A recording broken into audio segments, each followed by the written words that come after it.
Irmãos queridos, abriremos, por favor, as Escrituras no livro de Josué, o capítulo 6. Irmãos, homileticamente, eu seria reprovado por pregar capítulos inteiros, mas não tem como partir os capítulos de Josué. Por mais que eu tente, é um assunto que ficaria sem a conclusão. Então, todo o capítulo 6, Dia dos Pais, lá para as 2, 3 horas da tarde. Não, fiquem em paz. Irmãos, nós vamos tratar sobre obediência. A palavra obedecer é um verbo que significa submeter-se à vontade de.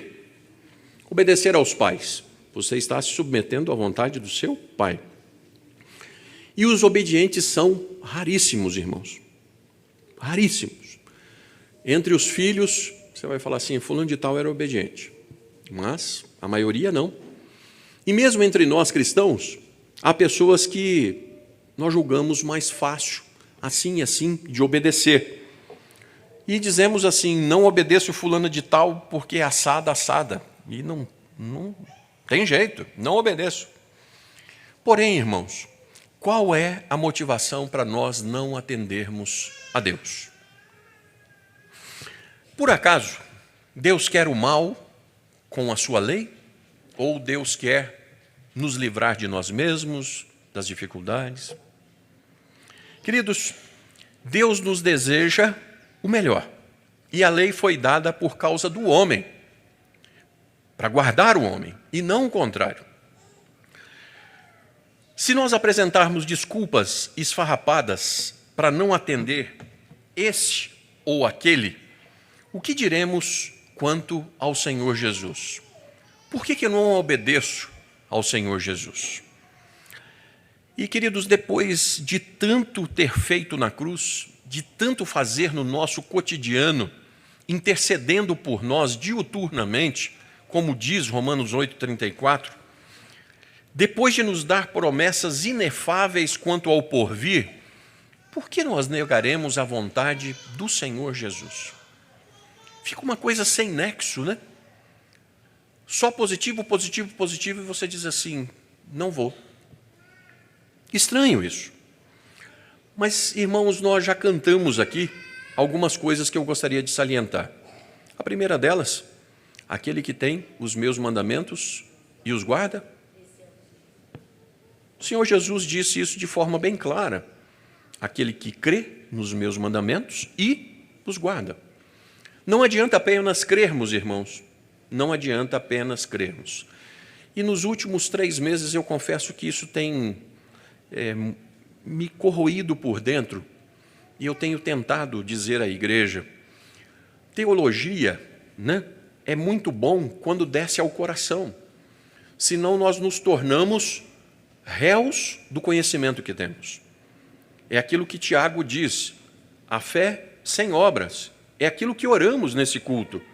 Nós clamamos a Deus dizendo, Senhor, me ajuda a colocar a Tua palavra em prática. Em segundo lugar, irmãos, só quem ama a Deus tem prazer em agradá-lo. E isso se faz pela obediência à Sua palavra. Nós acabamos de ler em Provérbios, em Samuel, quando está dito assim, tem porventura o Senhor tanto prazer em holocaustos e sacrifícios, como em que se obedeça à voz do Senhor? Eis que o obedecer é melhor do que o sacrificar, e o atender melhor do que a gordura de carneiros. Bom, irmãos, nós temos que parar com o dualismo e acharmos que nós somos cristãos. O que eu quero dizer com isso? Nós não podemos continuar querendo a nossa vontade e dizermos assim, eu sou servo de Jesus. E algo muito grave é que Jesus não será salvador de ninguém se ele não for Senhor da sua vida. Jesus é Senhor e Salvador. Aí eu vivo, né, nessa coisa estranha, eu sou de Jesus, mas eu não me submeto à voz de Jesus. Queridos irmãos, nós não podemos ser abençoados sem querer fazer por merecer a bênção. Vou explicar, viu, irmãos? Vou explicar. Não tenha cara de pedir prosperidade sobre o seu lar se você não está disposto a fazer o que for, segundo as Escrituras, para que a sua casa seja abençoada. Você vai dizer assim: Senhor, me dá a tua prosperidade lá em casa. Mas lá em casa a gente não quer nada com o Senhor.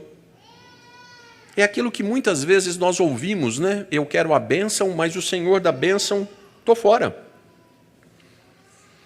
Faça por merecer, não no sentido de ser 100%, 90%, mas para poder dizer assim: Senhor, eu o invoco como a minha testemunha que eu tenho tentado fazer o meu melhor para o Senhor.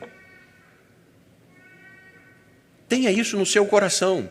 Senhor, Tu és a minha testemunha que eu estou tentando fazer o melhor. Irmãos, hoje é dia dos pais. Quem dera no dia que o Fabrício nasceu, meu primogênito, viesse amarrado no pezinho, né, um livro de manual de instruções, como criar a criatura. Não veio, faltou. E eu tenho tentado fazer o meu melhor. E sou um pai falho, irmãos. Mas eu posso hoje fincar o pé e orar a Deus e dizer assim: Senhor, enquanto eu pude, tentei criar nos Teus caminhos. Eu posso fincar o pé e dizer: Senhor, eu dependo completamente, porque tentei com tudo que podia. Então, irmãos, nós recebemos de Deus apenas por graça. Ensina a criança no caminho e quando chegar à idade adulta não se desviará. Não é por aquilo que você fez. É por graça, hein? Senão o mérito de salvação do seu filho seria seu e não da graça de Deus. Então, alto lá. Tudo que nós merecemos é por graça.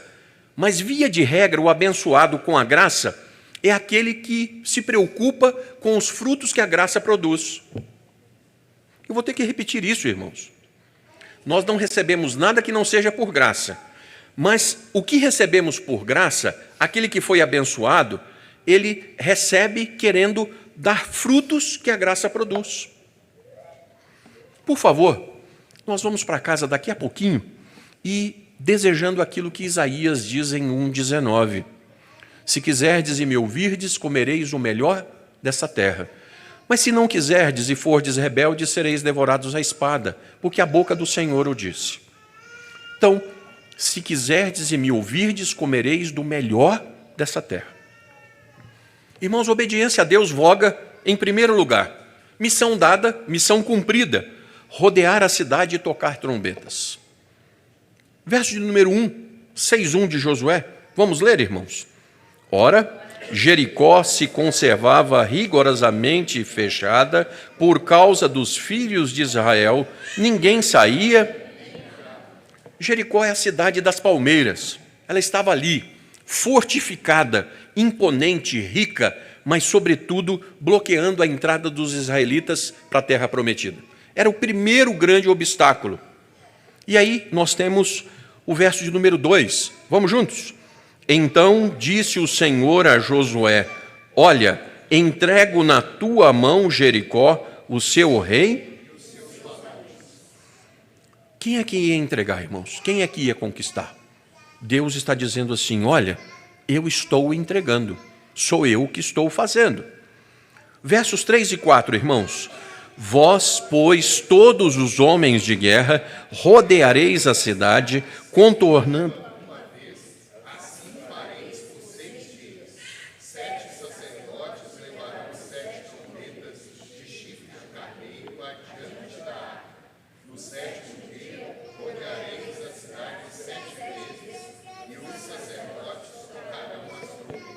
Até aí, irmãos.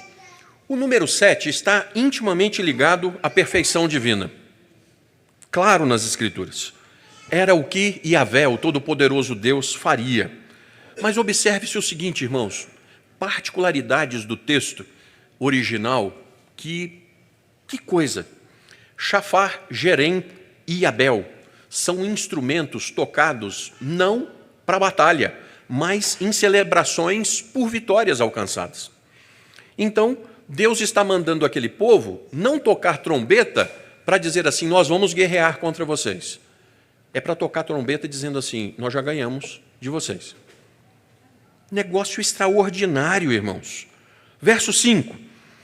E será que, fazendo-se sonido prolongado da trombeta, e ouvindo voz tal sonido, todo o povo dará um grande brado. Então o muro da cidade cairá rente ao chão, e o povo subirá cada qual para o lugar que lhe ficar defronte. Irmãos, a maligna teologia liberal, a diabólica teologia liberal, a infernal, e aí você vai dando predicativos nessa linha que você quiser. Mas os liberais, eles querem explicar os milagres, né? Então eles dizem aqui que houve um terremoto na hora que derrubou. Mas interessante, exato, nesse terremoto é mais custoso crer nisso do que o outro. E aí você vai pela teologia liberal que Moisés atravessou lá o Mar Vermelho porque ele sabia de um vento que ia soprar e tal. Puxa vida, a teologia liberal é um negócio tremendo. Mas cuidado, todas as vezes que você tentar explicar um milagre, você está caminhando em algo terrível. Isso é blasfêmia, irmãos. Deus fez. Nossa confissão de fé diz que Deus é livre para usar os meios ordinários ou não. Então Deus usa o que Ele quiser? Usa. Mas Ele é Deus para o bará. Criar do nada. Fazer como lhe apraz, irmãos. Então, Deus fez isso aqui. Eu vou ler agora até o verso de número 14. Diz assim: Chamou, pois, Josué, filho de Num, aos sacerdotes e disse-lhes: Levai a arca do pacto, e 7 sacerdotes levem 7 trombetas de chifres de carneiros adiante da arca do Senhor. E disse ao povo: Passai e rodeai a cidade, e marchem os homens armados adiante da arca do Senhor. Assim, pois, se fez com Josué, como Josué dissera ao povo. Os 7 sacerdotes, homens armados, iam adiante dos sacerdotes que tocavam as trombetas, e a retaguarda seguia após a arca. Os sacerdotes sempre tocando as trombetas. Josué tinha dado ordem ao povo, dizendo: Não gritareis, nem fareis ouvir a vossa voz, nem sairá palavra alguma da vossa boca, até o dia em que eu vos disser: Gritai! Então gritareis. Assim fizeram a arca do Senhor rodear a cidade, contornando-a uma vez. Então entraram no arraial e ali passaram a noite. Josué, levantando-se de madrugada, e os sacerdotes tomaram a arca do Senhor. Os 7 sacerdotes que levavam as 7 trombetas de chifres de carneiros adiante da arca do Senhor iam andando, tocando as trombetas, os homens armados iam adiante deles, e a retaguarda seguia atrás a arca do Senhor. Os sacerdotes sempre tocando as trombetas. 14. E rodearam a cidade uma vez no segundo dia e voltaram ao arraial. Assim fizeram por 6 dias. Irmãos, eles obedeceram à risca as ordens de Deus. Versos 15 e 16. No 7º dia, levantaram-se bem de madrugada e, da mesma maneira, rodearam a cidade 7 vezes. Somente naquele dia, rodearam-na 7 vezes. E quando os sacerdotes, pela 7ª vez, tocavam as trombetas, disse Josué ao povo: Gritai, porque o Senhor vos entregou a cidade. Quem entregou a cidade, irmãos? O Senhor entregou a cidade. Quem fez a obra fez a parte mais difícil, que é o impossível, entregar a cidade. Deus deu, no entanto, a oportunidade ao seu povo de obedecer aqui, irmãos. Se Josué, os sacerdotes, os soldados, todos não tivessem obedecido, arrisca rodear, tocar e gritar. Não estaria aqui. Não estaria aqui. Irmãos, de uma forma tremenda, existe um Deus soberano e existe um Deus responsável. De uma forma estranha, nós somos responsáveis por tudo aquilo que fazemos. Nós colhemos consequências para a direita ou para a esquerda. Lendo, irmãos, é bem simples, né? Vamos dar uma voltinha em volta da cidade. Sol na cabeça, uma multidão de 3 milhões de pessoas rodeando uma cidade, tocando trombeta. Tem que ser insano. Se você não crê e está fazendo um negócio desse, prende, porque o cara é doido. Porque é o seguinte, porque creram, eles fizeram. Irmãos, a reforma tem um lema, norma credenta et agenda. Aquilo que eu creio, eu faço. Não venha me dizer que eu creio numa coisa diferente daquela que eu empreendo, porque você está mentindo. Você faz o que acredita, e por isso você faz. Dar em volta. Vocês já imaginaram o tamanho dessa cidade? Não era uma voltinha não, irmãos. Não era uma voltinha não. E aí, tocar trombetas. Tá, duas perguntas, irmãos. Como insano diante dos homens você tem sido porque você acredita em Deus e tem feito coisas que Deus te manda? Porque a gente olha e diz assim, não, mas isso aqui é tocar trombeta, pastor, isso aqui é dar volta em volta de uma cidade. Mas tem coisas que você tem sido chamado a ser insano diante de um mundo que está te observando para mostrar que você crê em Deus. O princípio é esse, irmãos. Mas do outro lado, o que você deixa de fazer? Porque você diz assim, eu não faço porque Deus me disse para não fazer. E as pessoas vão olhar para você do mesmo jeito e falar assim, Pedro, você é um bobo. No português mais eufêmico possível, né? Você não se envolve com dinheiro ilícito, com sexo fora do casamento. Pedro, você é um bobo, Pedro, né? A melhor coisa. Então, irmãos, o que nós temos feito porque de fato cremos? O que você faz ou deixa de fazer por amor a Deus? Mas isso tem paga, meu irmão. Então, são duas coisas. Senhor, por amor do Senhor eu vou fazer isso. E Deus vai dizer assim, eu vou lhe recompensar por isso. Irmãos, quando eu passei no vestibular de engenharia, o primeiro vestibular que eu fiz, cheguei em casa todo feliz, né? Aí virei para o meu pai, passei no vestibular. Aí ele olhou para mim assim e falou assim, você não fez mais nada que sua obrigação. Foi o maior toco do MBA que alguém já tomou, né? Então as escrituras dizem assim, quando nós somos obedientes a Deus, nós não fizemos mais nada que a nossa obrigação, né? É duro, mas nós não fizemos mais nada que a nossa obrigação de servo. Mas além disso, Deus diz assim, eu vou te recompensar. Ok.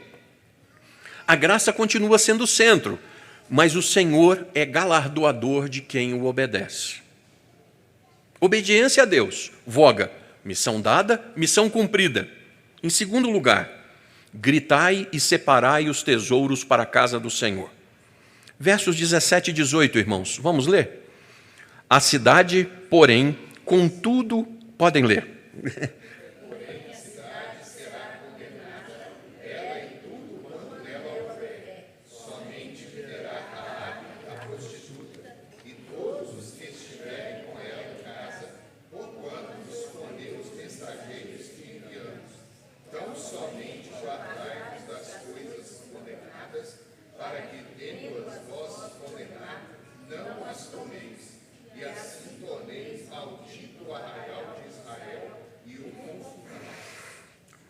Anátema, maldito, né?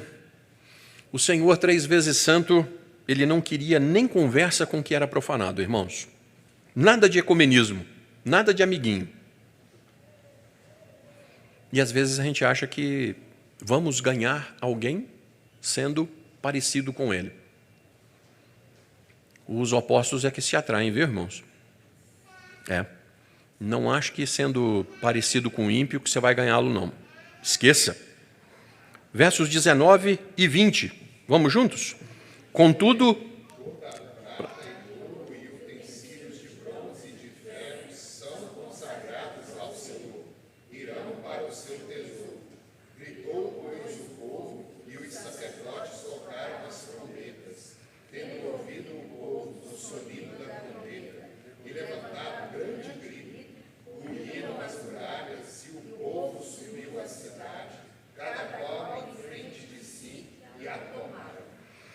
irmãos, o muro caiu rente ao chão, para não ficar obstáculo nenhum. Deus derrubou literalmente tudo, caiu tudo. Verso 21, E destruíram totalmente ao fio da espada tudo quanto havia na cidade, homem e mulher, menino e velho, bois, ovelhas e jumentos. Uma cena horrível, né? Já pensaram? Tudo, absolutamente tudo. Nós pesquisamos um pouquinho, irmãos, e o doutor John Garstand, diretor da Escola Britânica de Arqueologia de Jerusalém e do Departamento de Antiguidades do Governo da Palestina, descobriu, nas escavações, que o muro realmente foi abaixo. Mas era um muro duplo, irmãos. Isso aqui é interessante demais. Eram 2 muros. E os muros ficavam à distância de 5 metros um do outro. O primeiro muro tinha 2 metros de espessura e o interno tinha 4 metros de espessura. Isso aqui nem canhão. 6 metros de tijolo, irmãos. Tijolinho, né? Interessante que a engenharia hoje e tal, nós compramos na época que trabalhamos no Hospital Evangélico, a Mater Clínica aqui na Padre Pedro Pinto, e o engenheiro olhou e falou assim, gente, não tem pilastra aqui não. Aí começamos a quebrar as paredes, era tudo tijolinho. Vai derrubar tijolinho para você ver, né? Era tudo tijolo, irmãos. Vou dizer para vocês como é que era isso. Os tijolos eram da seguinte forma. Eles eram de 30 a 40 centímetros cada tijolo. E as casas eram em cima desses muros, fazendo a ligação entre um muro e outra. Para dar mais firmeza ainda, eles eram firmados por cima. Então, irmãos,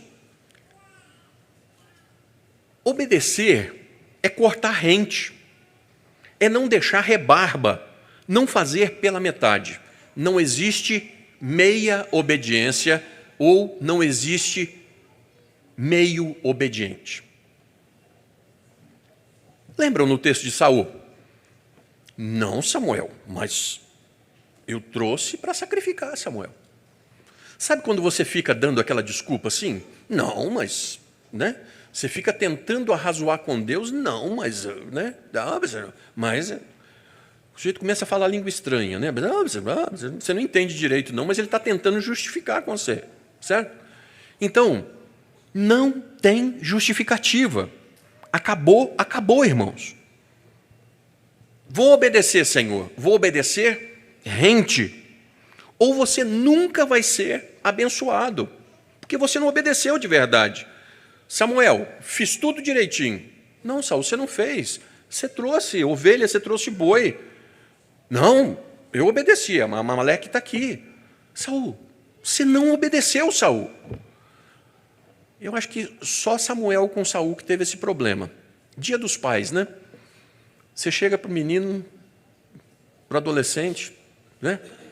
Escuta, você é assim, não, pai, mas eu obedeci, pai, eu fiz isso. Mas você não fez, filho. Foi dito para você fazer assim. Você não fez. Bom, mas deve ser só as outras pessoas que têm esse problema. Pecado de Acã que o diga. Cena dos próximos capítulos é o próximo capítulo mesmo.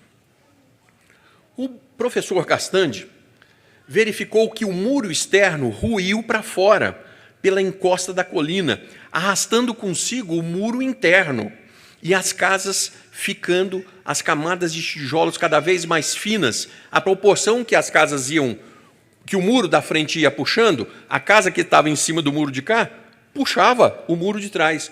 Caiu tudo, irmãos.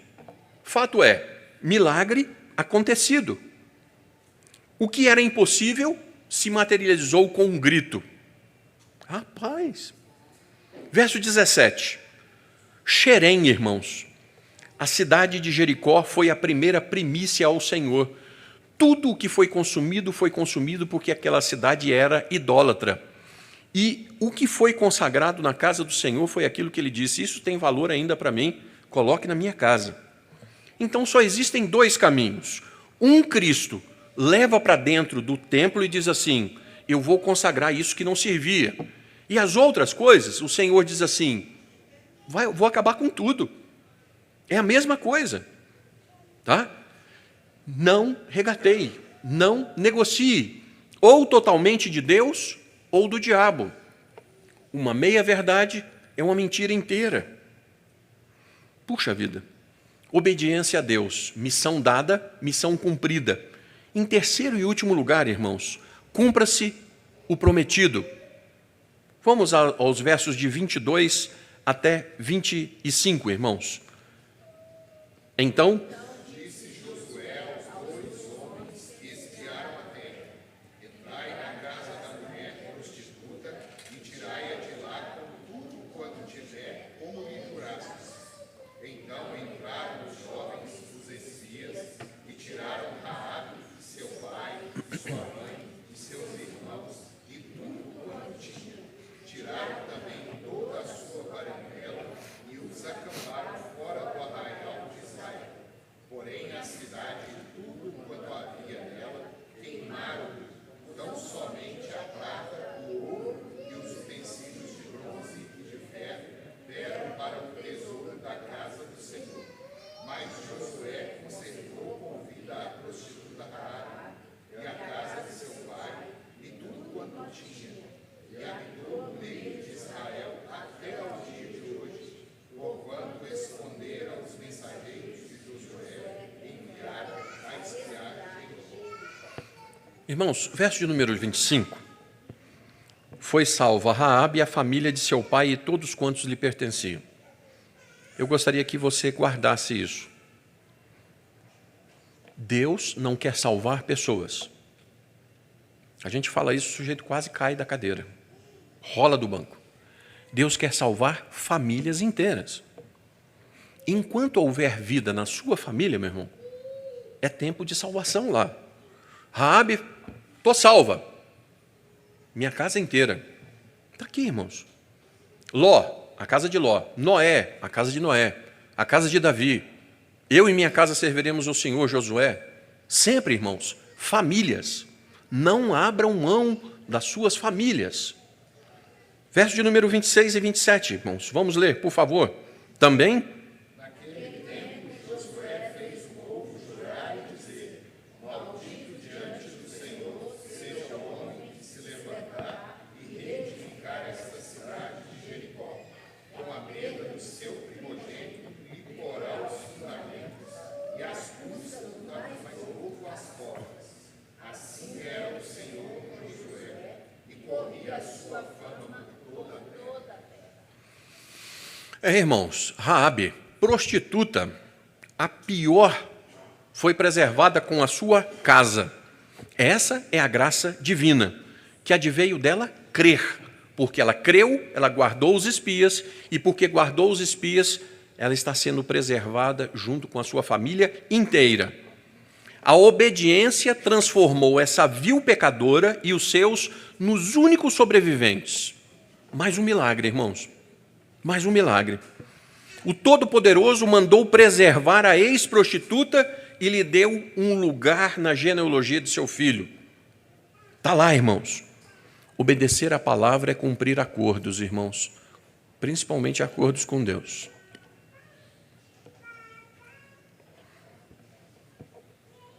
Ninguém está te obrigando a fazer acordo nenhum.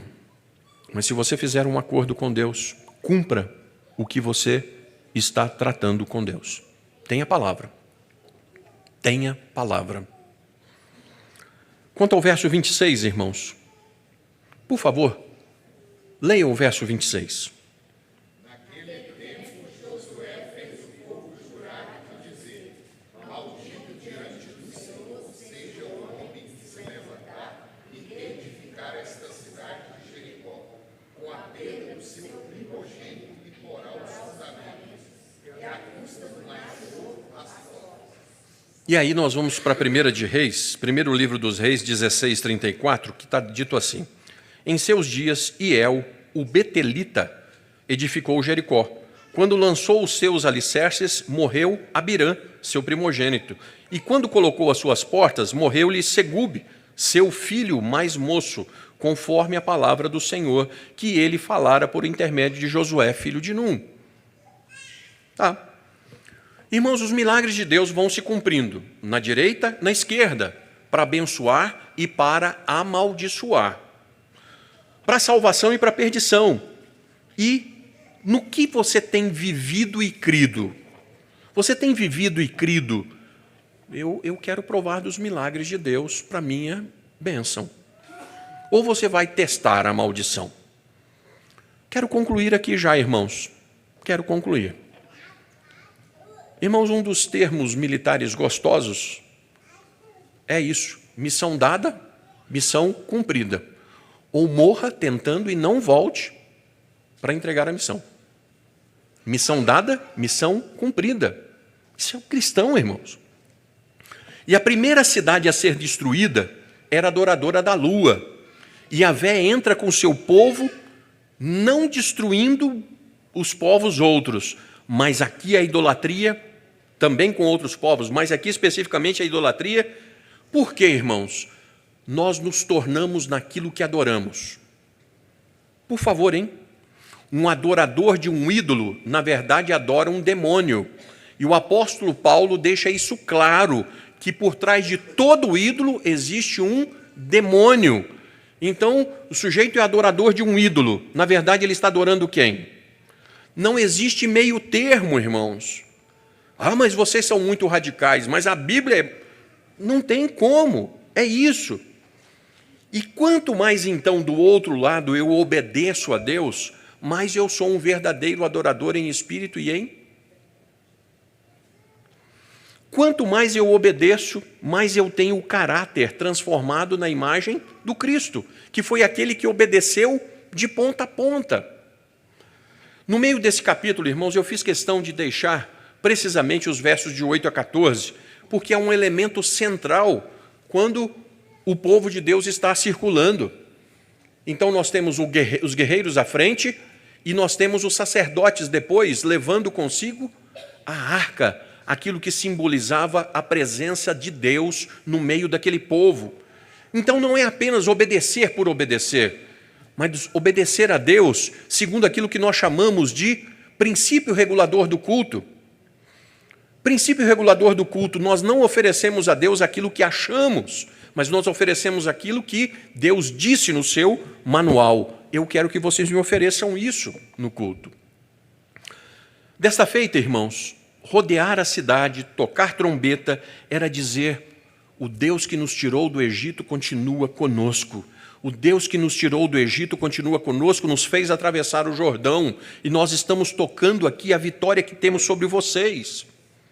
A obediência, enfim, irmãos, não demonstrava outra coisa senão para os outros povos: Deus está conosco e nós obedecemos a esse Deus. Carro, presente de Jesus. Amanhã é segunda-feira. Aí você olha o cara, corta, passa quase em cima da velhinha no ponto de ônibus, o cara corta o sinal vermelho, o cara, presente de Jesus. Tira, meu amigo, por favor, tira o adesivo, né? Porque, meu irmão, eu vou dizer assim: Deus está comigo, mas eu não tenho nada na vida que diga desse Deus. Queridos, nos maravilhemos com isso, em atender à palavra de Deus. Ele estando no nosso meio, nós veremos coisas benditas. Essas coisas são intrínsecas. Se maravilhe, Deus está conosco, nós estamos obedecendo a palavra dele e vamos nesse passinho do gado e da criança, provando das grandes coisas de Deus, sem oba-oba, sem nada. Nós somos abençoados por isso. Nós somos abençoados por termos a honra de obedecer, dando bom testemunho do que ele faz. Irmãos, mas o inverso é verdadeiro. Quando nós desobedecemos, Deus não está no meio de nós, nós prejudicamos a nós mesmos, as pessoas do entorno, e somos um desserviço à glória de Deus. Imagine o quanto de prazer existia nos israelitas ao final daquele dia. Vamos fazer o seguinte, pense agora, você é um israelita, você deu um gritão, os meninos estavam juntos. Então os meninos gritaram e falaram assim: mãe, eu estou poderoso, hein? Você vê aquele troço todo caindo, né? E aí no final do dia você olha e diz assim: puxa vida, olha o que eu vi, obedecendo o meu Deus. Mas, meu irmão, minha irmã, por favor, sinta um frio na espinha, porque você sabe o que eu vou dizer agora. Você já viveu dias que no anoitecer, ao invés de estar assim, exultante, você estava dizendo, meu Deus, por que eu vivi até esse dia? Por que eu não morri antes por aquilo que eu acabei de fazer hoje? São as duas coisas, irmãos, caminho da direita, caminho da esquerda. No verso de número 26, Hiel pagou o preço. Vocês acham que ele não conhecia a maldição? Mas você sabe quando você chega diante de um pecado, você olha para o pecado e fala assim, será? Vai nada. Deixa comigo, vou fazer. E aí você paga o preço. E aí ele perdeu o filho mais velho e o filho mais novo. Ele pagou o preço. Preço da desobediência. Pastor, eu sou um predestinado, não tem problema não. Se você é um predestinado, meu irmão, você não brinca de ficar passando na beirada do abismo. Pelo fruto se conhece a árvore e você não tem graça em fazer aquilo que Deus disse para você não fazer. Hein? Se você tiver dúvida, escolha obedecer. Jovens, tenho insistido com isso. Escolham viver a maior aventura da vida. Sabe qual é a maior aventura da vida? Você ser alguém que obedece a Deus. Alguém que ora a Deus para ver o que Deus vai fazer. Viva a maior aventura da sua vida. Diga assim, eu vou ser um cara que o pessoal diz que eu sou doido, porque eu vou obedecer a Deus, custe o que custar. Aí eu vou ser como Daniel. Aí eu vou ser como José. Aí eu vou ser como pessoas que fincaram o pé e disseram, eu vou obedecer. Salvação é só pela graça, né, irmãos? Claro, irmãos. E como salvo pela graça, então, irmãos, porque pela graça sois salvos mediante a fé, isso não vem de vós, é dom de Deus. Não de obras para que ninguém se glorie. Perfeito? Então, a graça e a fé são dons de Deus. Combinado? Aí os presbiterianos colocam no bolso. Não, senhor. O contexto do texto. 10. Porque nós somos feitura dele, criados em Cristo Jesus para as quais ele preparou de antemão para que nós andássemos nelas.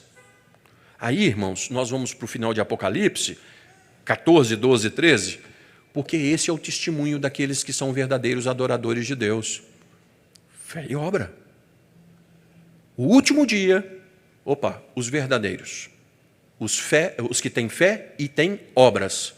Porque as suas obras os... Foi isso que nós lemos na liturgia, irmãos? Então tá.